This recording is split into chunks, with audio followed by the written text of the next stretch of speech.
श्री सद्गुरु महाराज, श्री सद्गुरु महाराज की जय। अखंड मंडलाकारं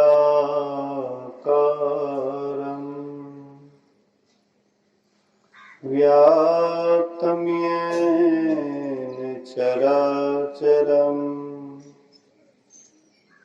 तत्पदं दर्शितं येन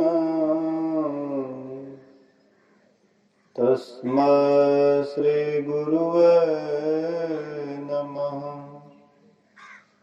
धन्य धन्य सतगुरु सुखद महिमा कही ना जाए। जो कुछ कहो तुम्हारी कृपा, मोते कुछ न बसाए। सर्वत्र सर्वदा वर्तमान सद्गुरु महाराज जी के पावन चरणों में कोटि कोटि नमन। उपस्थित गुरुजन, धर्म प्रेमी सत्संगी बंधुओं, पूजनीय माताओं तथा भक्तिमती बहनों, सप्ताह परायण ध्यान एवं संतमत सत्संग का आज तीसरा दिन प्रथम पाली सत्संग में उपस्थित हैं। सुन रहे थे भगवान श्री राम हनुमान जी को उपदेश दिए थे। यूं तो हनुमान जी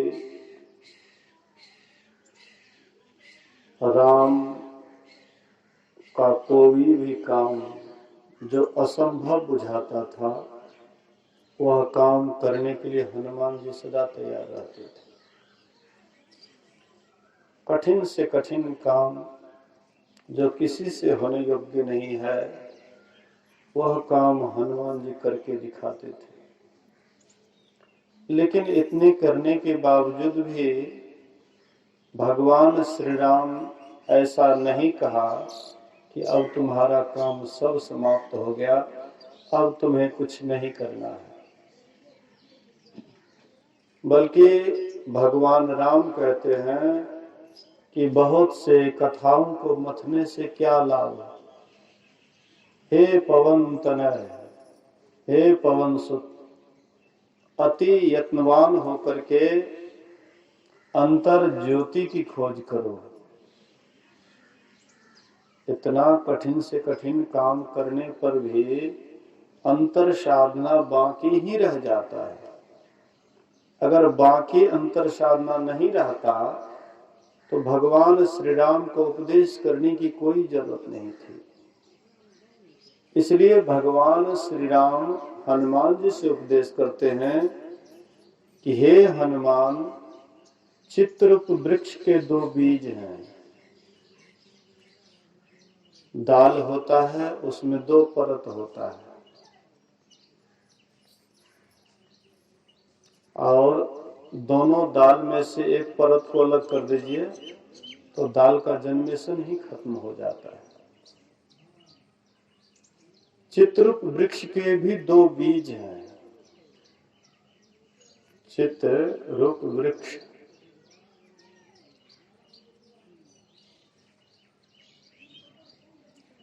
और इसी का एक वासना और दूसरा प्राण स्पंदन। वासना, इच्छा। कबीर साहब कहते हैं, वास सुरत ले आवई, शब्द सुरत ले जाए, परिचय श्रुति है स्थिरे, सो गुरुदई बताए। वासना की इच्छा संसार में घसीटती है। अभी जो हम आप संसार में पड़े हुए हैं, ये वासना के ही कारण है। वासना की इच्छा प्रबल है, इसलिए संसार में पड़े हुए हैं। लेकिन जो इस वासना पर विजय पा लिए, इस वासना को रोक लिए, इसको पी गए, तो फिर उसको संसार में आने की कोई जरूरत नहीं। इस संसार को दुखालय कहते हैं। इस संसार में जो भी आते हैं उसको दुख होता है। सुख भी होता है, लेकिन वह क्षणभंगुर सुख होता है, अस्थाई सुख नहीं होता है, क्षणभंगुर सुख होता है। संसार को दुखालय कहते हैं, दुख का घर, दुख आलय, जहां पर दुख का घर है। इस संसार में कोई भी आए, राम आए, कृष्ण आए, शिव आए, संत महापुरुष आए, जो भी आए, तो यहां से दुखी होकर के ही गए। लेकिन इस संसार में जो अपने अंदर में झांके, अपने भीतर में प्रवेश किए, इच्छा को समाप्त कर दिए, तो वही एक सुखी हुए।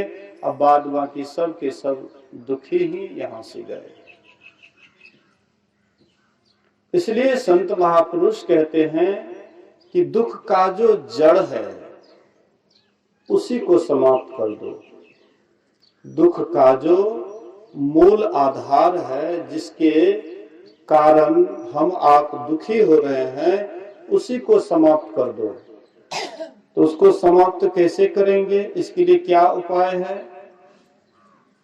तो सुन रहे थे, चित्ररूप वृक्ष के दो बीज हैं, प्राण स्पंदन और वासना। इच्छा या प्राण स्पंदन। हठ योग में श्वास की क्रिया बतलाई जाती है कि श्वास को छोड़ना है, श्वास को भरना है, श्वास को लेना है। इस तरह से हठ योग में रेचक, पूरक और कुंभक की क्रिया बतलाई जाती है। रेचक मतलब छोड़ देना। तो रेचक जैसे छोड़ते हैं और छोड़ने के बाद पूरा श्वास निकालने के बाद उसको रोक देना, इसको कुंभक कहते हैं। रोकने की जो प्रक्रिया है उसको कुंभक कहते हैं। और एक है भीतर श्वास को अंदर कर देना, पूरक, श्वास को अंदर कर देना और रोक देना, इसको बाह्य कुंभक कहते हैं। तो इसको जब अंदर में रोक देते हैं, जबरदस्ती रोक करके रखते हैं, इससे भी मन की स्थिरता होती है। एक साधक डेहरी ऑनसन के बगल में मिठोपुर गांव था, और वहां पर एक साधक आसाराम बापू से दीक्षित थे, और वे श्वास को रोकते थे, और श्वास को रोके रोके घंटों रोक लेते थे। वे अनुभूति भी बतलाते थे कि ऐसी ऐसी अनुभूति होती है। तो श्वास को रोकते रोकते पूरा रोक लेते थे, और डकार जैसे कभी कभी डकारते भी थे। हाँ, वे कहते थे कि हमको कुछ अनुभूति होती है। पहले आसाराम बापू से दीक्षा लिए थे, आसाराम बापू का उसको हूबहू दर्शन होता था। लेटिंग जाते तो आसाराम बापू देखते तो लेटिंग करना उसको मुश्किल हो जाता था। लघु शंका जाते थे, आसाराम बापू को देखते थे, इष्ट भगवान के रूप में देखते थे, लघु शंका भी उसको मुश्किल हो जाता था। दैनिक क्रिया में भी उनको दिक्कत हो जाता था। तो महर्षि शाही स्वामी जी महाराज आए डेहरी ऑनसन सत्संग करने के लिए। वह साधक गए और महर्षि शाही स्वामी जी महाराज से अपना बात बतलाए। तो महर्षि शाही स्वामी जी महाराज उनको युक्ति बता दिए, दृष्टियों की क्रिया बता दिए, इस तरह से करो। मेरे कहने का ये आशय है कि श्वास को रोकने से भी अनुभूति होती है, लेकिन श्वास की क्रिया करने से, श्वास को रोकने से बहुत होता है, तो वह सहस्त्रदल कमल तक ही साधक जा पाते हैं, उसके आगे नहीं जा पाते हैं। और उससे आगे जाने के लिए उनको राजयोग की सहारा लेना पड़ता है, अर्थात दृष्टियों की क्रिया करनी पड़ती है। दृष्टियों की क्रिया करते हैं तब वह साधक और आगे बढ़ते हैं। इसलिए राजयोग हठयोग से कहते हैं, हे हठयोग, मैं तुम्हारे बिना रह सकती हूं, लेकिन तुम मेरे बिना नहीं रह सकती हो। अर्थात जो हठयोग की क्रिया करते हैं, बाद में उसको राजयोग की क्रिया करनी पड़ती है पूर्णता को पाने के लिए, परमात्मा को पाने के लिए उसको बाद में राजयोग की सहारा लेना पड़ता है। लेकिन जो राजयोग की क्रिया करते हैं उसको हठयोग की क्रिया करने की कोई आवश्यकता नहीं है। हठयोग की क्रिया में एक एक चक्र से ध्यान किया जाता है। पहले गुदा चक्र से ध्यान किया जाता है, जो सबसे नीचे का दरवाजा है गुदा चक्र, जिससे मल त्याग करते हैं, पहले उसका ध्यान करते हैं, गुदा चक्र का ध्यान करते हैं। उसके बाद लिंग चक्र का ध्यान करते हैं, फिर नाभि चक्र का ध्यान करते हैं, और फिर हृदय चक्र का ध्यान करते हैं, और फिर कंठ चक्र का ध्यान करते हैं, बाद में आज्ञा चक्र का ध्यान करते हैं। हठयोग की क्रिया में यह है पिपील का मार्ग। चींटी जब वृक्ष पर चढ़ती है तो कैसे चढ़ती है? नीचे से, जड़ से चढ़ते चढ़ते और छिप पर जाती है, तो इसको कहते हैं पिपील का मार्ग। मतलब हठयोग की क्रिया, नीचे से ऊपर की ओर जाना, ये हठयोग की क्रिया बतलाती है। लेकिन राजयोग की क्रिया है सुक मार्ग। सुक मार्ग अर्थात उसको नीचे से ऊपर नहीं चढ़ना पड़ता है। जड़ से, जैसे आप सुग्गा को देखते हैं, बोलिए श्री सद्गुरु, तो सुग्गा को देखते हैं तो सुग्गा नीचे से ऊपर की ओर नहीं चढ़ता है। इस डाली पर से उस डाली पर जाने के लिए उनको नीचे नहीं जाना पड़ता है, इस डाली से उस डाली पर चढ़ते हैं, अर्थात इसको कहते हैं शुक मार्ग। संत पलटू साहब कहते हैं कि पिपील का मार्ग और शुक मार्ग में बड़ा अंतर है। पिपील का मार्ग से सिद्ध होते हैं लेकिन संत नहीं हो पाते हैं, लेकिन सुख मार्ग से संतत्व को प्राप्त करते हैं। तो जो काम हम नीचे से ऊपर चढ़ने में जितना मेहनत करते हैं, अगर उतना मेहनत अगर हम आज्ञा चक्र में ही करें तो शायद जितना समय हम नीचे से ऊपर चढ़ने में लगाएंगे उतना समय में हम और ऊपर की तरफ बढ़ सकते हैं और आगे बढ़ सकते हैं। इसलिए कहते हैं नीचे से ऊपर चढ़ने की आवश्यकता नहीं है, हम आपका वासा आज्ञा चक्र में ही है। इस तन में मन कहाँ बसत है, निकस जाय के ही ठोर, अगुरगम भेद।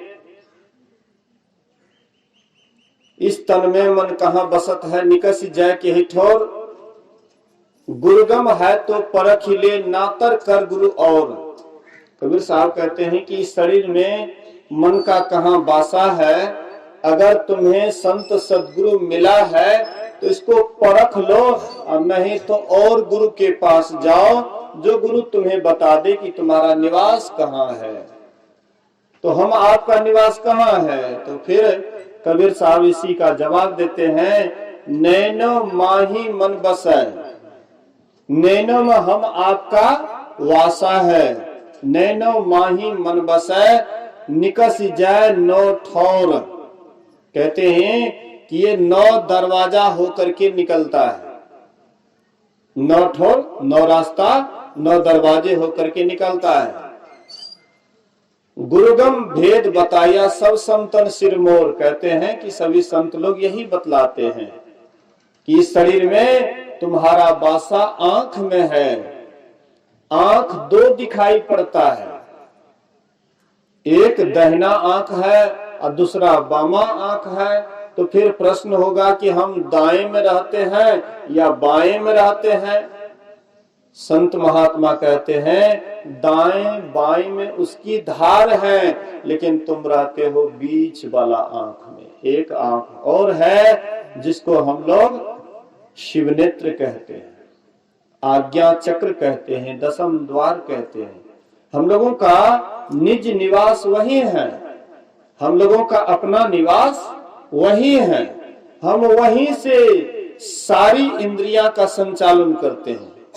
सारी इंद्रियां जो संचालित होती है वहीं रहने के कारण केंद्र वही है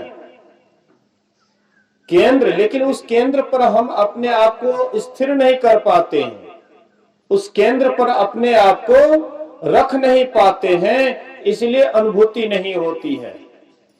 कोई भी आत्म अनुभूति क्यों नहीं होती है? तो वह केंद्र पर स्थिर नहीं रह पाते हैं। और जो साधक साध्वी ध्यान करते हुए, साधना करते हुए वह केंद्र पर स्थिर हो जाता है, तो उनके अंदर में झलक शुरू हो जाता है, अनुभूति शुरू हो जाता है। थोड़ी देर भी, अल्प मात्र भी, कुछ सेकेंड भी अगर किसी का मन वहां पर स्थिर हो जाए तो तुरंत उनको झलक आना शुरू हो जाता है। लेकिन वहां पर हम स्थिर नहीं रह पाते हैं। हम लोग अंधकारों को नहीं देख पाते हैं तो प्रकाश को कैसे देखेंगे? बोलिए श्री सद्गुरु।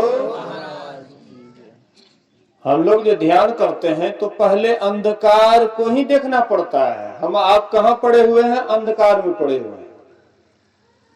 कहिएगा कि हाँ हम तो अंधकार में नहीं पड़े हुए, हम तो प्रकाश में हैं, सूर्य की रोशनी मिल रही है, सूर्य की किरण में अभी हम लोग हैं।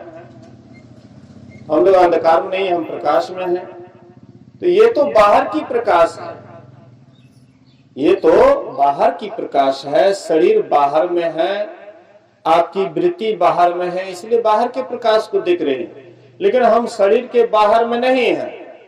शरीर के बाहर में होते तब तो अपने आप को देख लेते, लेकिन शरीर के हम बाहर में नहीं है, शरीर के अंदर में है। और शरीर के अंदर में है तो अपने अंदर में देखने के लिए आंख को बंद करना पड़ेगा। संसार को आंख खोल करके देखते हैं, अपने आप को देखेंगे तो आंख बंद करके देखना पड़ेगा। जब अपने आप को देखने के लिए आंख बंद करते हैं तो वहां पर प्रश्न आप अपने आप से कीजिए कि हम कहाँ हैं। आंख बंद करने के बाद आप अपने से प्रश्न पूछिए कि हम कहाँ हैं, तो भीतर से उत्तर आवेगा कि हम अंधकार में हैं। गुरु महाराज कहते हैं घटवा घोर रे अंधारी श्रुति आंधळी भयो। कहते हैं तुम्हारे घट के अंदर में घनघोर अंधकार है। इतना घना अंधकार है, इतना घना अंधकार है कि संसार में कोई भी अमीन ऐसा पैदा नहीं हुआ है कि उसको नाप ले कि कितना लंबा चौड़ा वह अंधकार का साम्राज्य है। मतलब बहुत विशाल वह अंधकार का साम्राज्य है। लेकिन जितना बड़ा अंधकार का साम्राज्य है उससे 2 गुना अधिक प्रकाश का साम्राज्य है, उससे 3 गुना अधिक शब्द का साम्राज्य है। तो अंदर में अंधकार दिखाई पड़ता है। मान लीजिए इसको 1 कोस का अंधकार है, मान लीजिए, लेकिन उससे भी कई गुना अधिक है। लेकिन मान लीजिए अंधकार जब हम अंदर में देखते हैं तो वह 1 कोस का साम्राज्य है। लेकिन वहां पर अगर हम रास्ता तय करेंगे तब ना हम प्रकाश में जाएंगे। 1 कोस के बाद में प्रकाश है। लेकिन अगर हम यहीं पर आराम से बैठे रहेंगे, जब तक हम 1 कोस तय नहीं करेंगे तब तक हम प्रकाश में जा नहीं सकते हैं, प्रकाश को देख नहीं सकते हैं। अब बात वही होता है, हम आप ध्यान करने के लिए बैठते हैं, जप करने के लिए बैठते हैं। जप क्या है? अंधकार में चलने का एक प्रक्रिया है। जप अंधकार में, गहन अंधकार में जप आपको ले जाता है। जब आप जप करते हुए अपने ख्याल को अंधकार में टिका करके आप जप करते हैं, तो जप करते करते तब आप घना अंधकार को देख पाते हैं। जब मन वहां पर स्थिर हो जाता है तब आप घना अंधकार को देख पाते हैं। और जप अगर ठीक से नहीं होता है, आपकी दृष्टि इधर उधर कहीं घूम रहा है, जप करें तो जप भी नहीं हो पाता है। जप करने के लिए भी अपने ख्याल को सामने में स्थिर करना पड़ता है। सामने में ख्याल को स्थिर करके तब किसी से जप होता है। और जप जब बढ़िया से होने लग जाता है तब आप घना अंधकार को देखते हैं। और जब आप दृष्टियों की क्रिया करते हैं, मानस ध्यान करते हैं, उससे भी और ज्यादा आपके भीतर में अंधकार देखने का मौका मिलता है। किसी किसी साधक को मानस ध्यान अगर हूबहू हो जाता है तो मानस ध्यान ही प्रकाश में परिणत हो जाता है। किसी किसी साधक को मानस ध्यान होने के बाद दृष्टियों की क्रिया होती है और तब वहां पर अंधकार को फाड़ देते हैं, अंधकार को चीर देते हैं।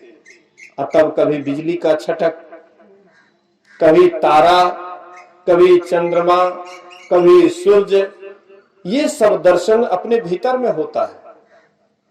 लेकिन जो एक टकटकी लगा करके एक टक देखते रहते हैं, उसी के भीतर में ये सब घटित होता है। एक टक जो देखने के लिए नहीं जानते हैं, जो अंधकार में एक टक नहीं देख पाते, वो प्रकाश को कैसे एक टक देखेंगे?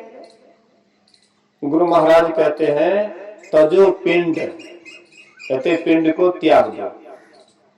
तजो पिंड चढ़ी जाओ ब्रह्मांड ही वीर हो। हे वीर, हे सुर, तजो पिंड, पिंड को त्याग दो। आंख से नीचे क्या है? पिंड। आंख से ऊपर क्या है? ब्रह्मांड। एक बाहर का संसार, ये भी ब्रह्मांड है। इस शरीर को भी पिंड कहा है, लेकिन इस शरीर में भी पिंड ब्रह्मांड है। तो आंख से नीचे पिंड कहलाता है और आंख से ऊपर ब्रह्मांड कहलाता है। और गुरु महाराज कहते हैं तजो पिंड, पिंड को त्याग दो। तजो पिंड चढ़ जाओ ब्रह्मांड ही वीर हो, कहते ब्रह्मांड में चढ़ जाओ, ब्रह्मांड में प्रवेश कर जाओ। तो होगा क्या? तजो पिंड चढ़ जाओ ब्रह्मांड ही वीर हो, अपेलो सुषमन दृष्टि शिस्त ज्यों तीर हो। कहते जिस तरह से तीर बेधने वाला, तीर फेंकने वाला, देखिएगा पूरा निशाना करके मारता है।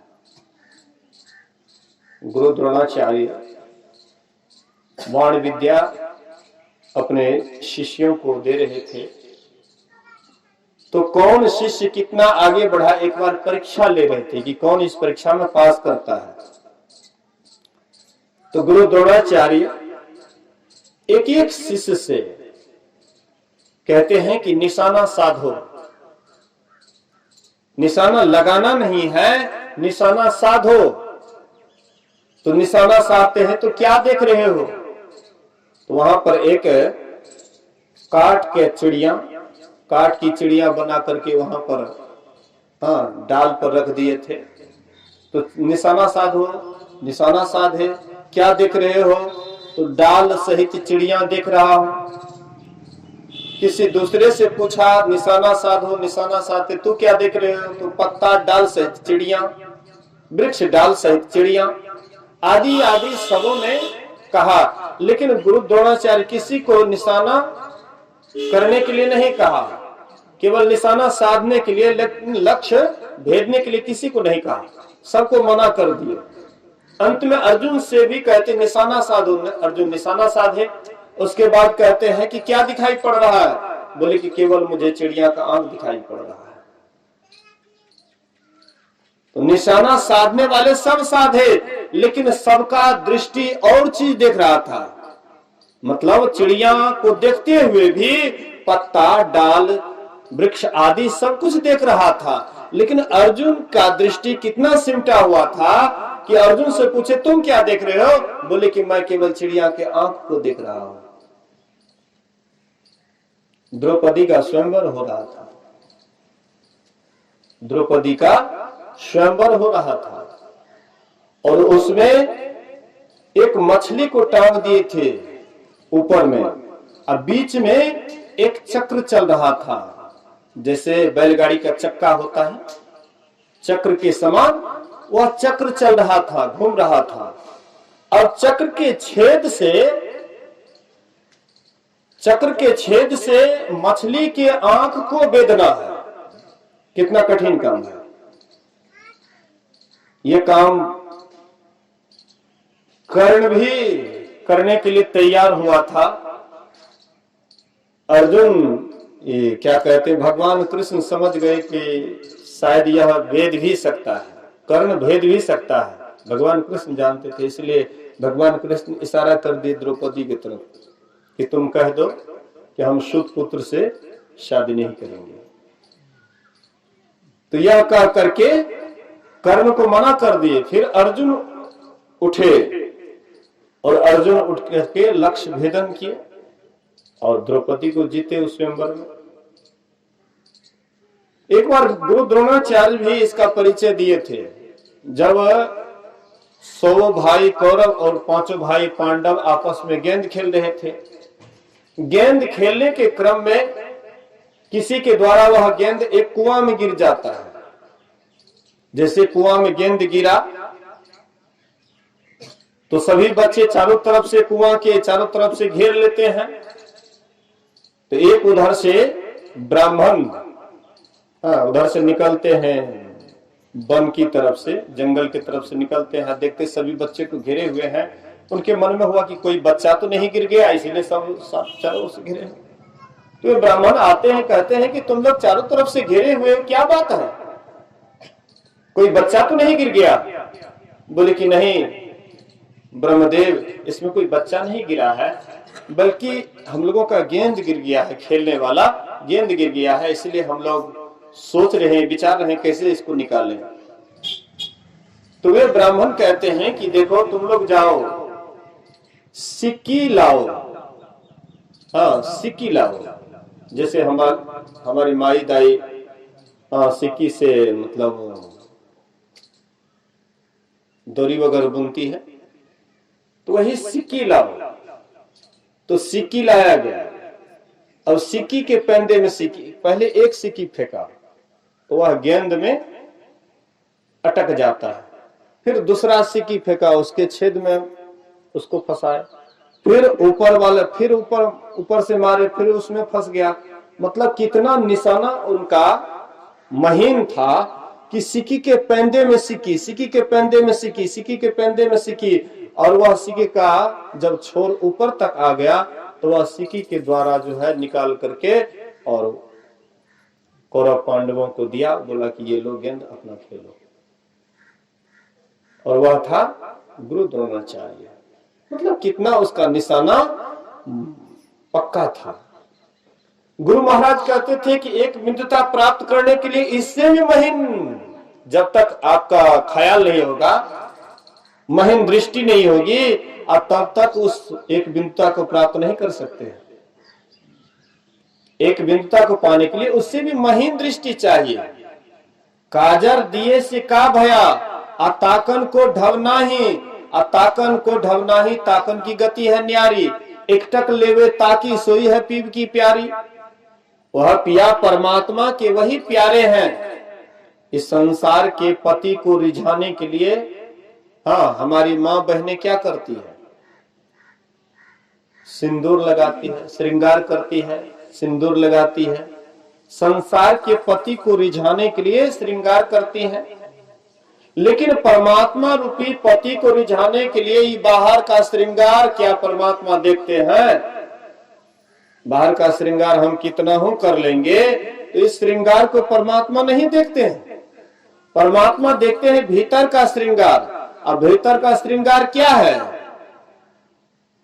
मीराबाई कहती है ऊंची अटरिया, वह जो परमात्मा रहते हैं, जहां उसका निवास है, ऊंची अटरिया, लाल किवड़िया, निर्गुण सेज बिछी, पंचरंगी झालर शुभ सोहे, फूलन फूल कली, बाजू बंद कड़ुला सोहे, मांग सिंदूर भरी, सेज सुखमनिया मीरा सोबे, शुभ है आज घड़ी। मीराबाई कहती है कि ऊंची अटरिया, वह पिया से जो मिलेंगे, परमात्मा से जो मिलेंगे, वह बड़ा ऊंचा अटरिया है। हाँ, कहते हैं गगन मंडल के बीच में तहवा झल के नूर, निगुरा महल न पावे, पहुंचेगा गुरुपुर। तो वह उस पिया से, परमात्मा से मिल लेंगे तो वह ऊंची अटरिया है, सबसे ऊंचा उसका निवास है, गगन के ओट निशाना है, दाहिने सूर्य चंद्रमा बाएं तिनके बीच छिपाना है, कबीर साहब कहते हैं। तो मीराबाई कहती है ऊंची अटरिया, लाल किवरिया, निर्गुण सेज बिछी, वहां पर निर्गुण सैया बिछा हुआ है, पंचरंगी झालर, 5 रंग का झालर वहां है। तो पंचरंगी झालर क्या है, जिसको हम लोग गुरु महाराज जी के पद में बराबर भजन में गाते हैं, पीली नीली लाल सफेदी स्याही सन्मुख आता है, छट छट छट छट बिजली छटके भोर का तार दिखाता है, स्याह सुरख सफेद तिलों बिच तारा, अविगत अलख रवि है, कबीर साहब कहते हैं। तो कहते हैं कि तुम्हारे भीतर में ये 5 रंग का पहले झालर, पहले 5 रंग का, 5 तत्व का, 5 रंग का सामने में दिखने के लिए पड़ेगा। जैसे हम 5 तत्व से ऊपर उठना चाहेंगे, ये 5 तत्व से शरीर बना है, 5 तत्व से संसार बना है, ये 5 तत्व से ऊपर पहले उठेंगे, तब न हम परमात्मा के झलक को देखेंगे। और ये 5 तत्व से ऊपर उठने के लिए 5 रंग आपके सामने में आएंगे। धरती का रंग पीला, जल का रंग लाल, अग्नि का रंग काला, हवा का रंग हरा, आकाश का रंग सफेद। ये 5 तत्व का रंग, 5 रंग आपके सामने में आएंगे। पंचरंगी झालर शुभ सोहे, कहते हैं ऊंची अटरिया, लाल किवरिया, निर्गुण सेज बिछी, पंचरंगी झालर शुभ सोहे, फूलन फूल कली, बाजू बंद कड़ुला सोहे। कहते हाथ में बाजू बंद कड़ुला, जैसे हमारी माई दाई चूड़ी पहनती है, हाँ, कंगना पहनती है, कंगना को बाजूबंद कहते हैं। बाजूबंद कड़ुला सो है, मांग सिंदूर भरी, कहते हैं कि मेरे मांग में सिंदूर भरा हुआ है। ये मांग में सिंदूर क्या है? मीराबाई विधवा थी, पहले सधवा थी, लेकिन ससुराल गई, कुछ ही दिनों के बाद विधवा हो गई। और विधवा होने के बाद जो साधना की, साधना में जो अनुभूति हुई, उसके बाद ही बात बोली है कि मेरे मांग में सिंदूर भरी हुई है। तो मांग में सिंदूर से मतलब क्या है? तो मैंने पहले कहा कि सिंदूर ये साधवा का प्रतीक है, और नहीं सिंदूर रहना विधवा का प्रतीक है। जो विधवा रहती है वह सिंदूर नहीं लेती है, और जो सधवा होती है वह सिंदूर लेती है। तो सिंदूर सधवा का प्रतीक है। तो हम आप भी भीतर में एक बिंदुता को अगर प्राप्त कर लेते हैं तो हम भी परमात्मा के लिए सधवा हो जाते हैं, सुहागिन हो जाते हैं। अगर हम एक बिंदुता को प्राप्त नहीं किए हुए हैं, अगर हम भीतर की झलक को नहीं देखते हैं, तो अभी तक विधवे हैं। मतलब परमात्मा से हमारा कोई तालमेल नहीं है, परमात्मा से हमारा कोई लगाव नहीं। परमात्मा हमको नहीं चाहते। परमात्मा किसको चाहते हैं? जो सधवा है, जो परमात्मा से प्रेम करते, परमात्मा भी उससे प्रेम करते हैं। संत पलटू साहब कहते हैं, पलटू सोई सुहागनी, हीरा झलके माथ, मन मिहिर कर लीजिए जब पीऊ लागे हाथ। कहते हैं वह सुहागिन है जिनके माथा पर हीरा झलकता है। हीरा झलकने से मतलब एक बिंदुता की प्राप्ति। गुरु महाराज जी कहते हैं, एक बिंदुता दुर्वीन हो, दुर्वीन क्या करे, पिंड में ब्रह्मांड दरस हो, बाहर में क्या फिरे। कहते हैं एक बिंदुता दूरबीन हो, फिर दूरबीन क्या करे। ये बाहर का दूरबीन क्या कर सकता है अगर एक बिंदुता दूरबीन आपके पास हो जाए। पिंड में ब्रह्मांड दरस है, इसी पिंड में जो ब्रह्मांड में दिखाई पड़ता है सब कुछ इसमें दर्शन होता है। बाहर में क्या फिरे, क्यों बाहर में फिर रहे।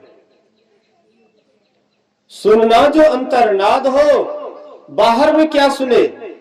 कहते हैं सुनना है अंतर्नाद को सुनो, भीतर में परमात्मा का आवाज होता है उसको सुनो। अब बाहर में क्या सुन रहे। इसलिए उस परमात्मा को जानने के लिए, पहचानने के लिए एक बिंदुता की प्राप्ति करनी है। कहते हैं कबीर साहब कहते हैं क्या जामा जमशेद का, क्या सिकंदर ऐन, दिल चश्मा से देखिए अविगत सुझे नैन। कबीर साहब कहते हैं क्या जामा जमशेद का। जमशेद एक बादशाह हुआ था और उसके पास एक प्याला था, कटोरी प्याला बनवाए थे, और वह प्याला से बहुत दूर तक देख लेते थे कि कौन दुश्मन मेरे राज्य के ऊपर चढ़ाई करने आ रहा है, हाँ कौन आ रहा है, कौन दोस्त क्या दुश्मन।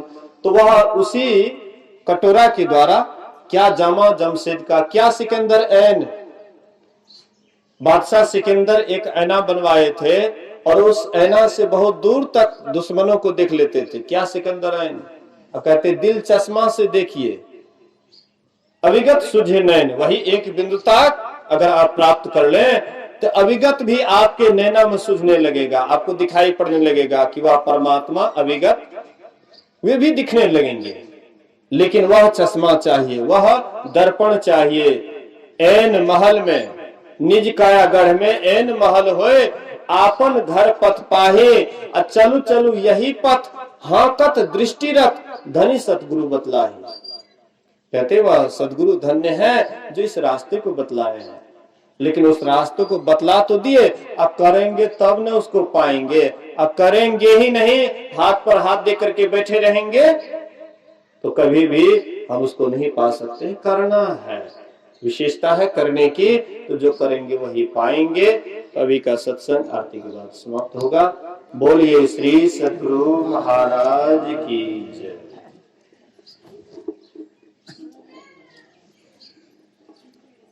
श्री सद्गुरु महाराज की जय।